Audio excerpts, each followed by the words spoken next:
Please join me in welcoming Madhav Kuchuni. Behind every successful woman, there will be a man. Behind every successful woman, there will be a man. Madhav Kuchuni.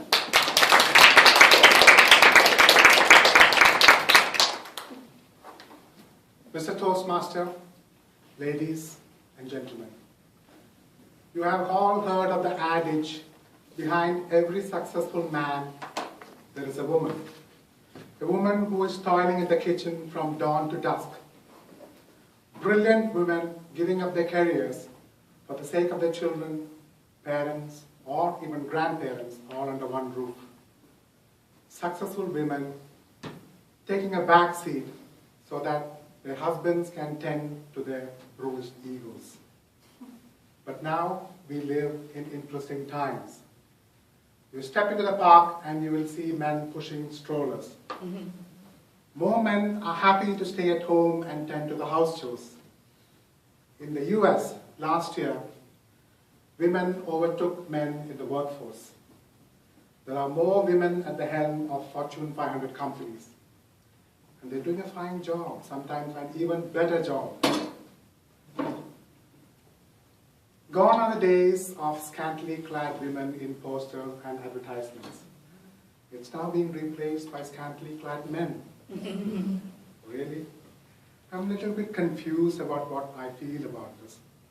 Still, I'll keep an open mind. I'd like to tell you a story about this that proves what I'm talking about. Roughly 90 years ago, a girl was born to a couple in a tiny village south of India. The father of the child was a professional hunter, so he would go away for weeks, leaving the child and the mother to fend for themselves. The mother entertained the child by telling stories from Indian mythology, stories of brave warriors, both women and men, who fought for the honor of their family, the king, and the country. So the child grew up with a strong ambition of wanting to make something for herself.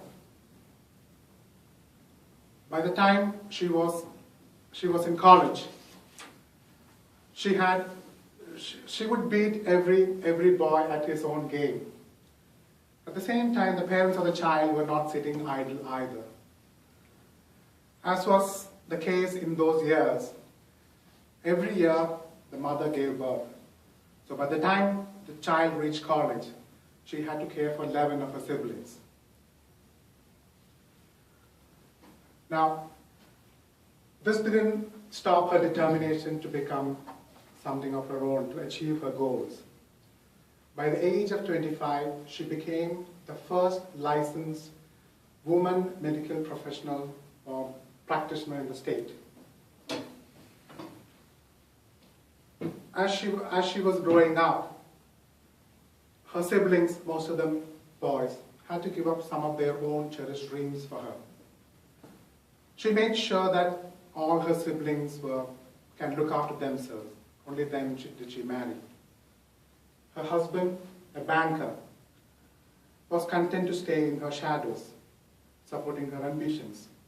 Before long, she had her own hospital and continued to give back to the society and its people. Every week, for 2 days, she ran free clinics for the poor. There were people who could not afford her consultation fees. Those are the people who came that day, and she gave away free medicines for them too.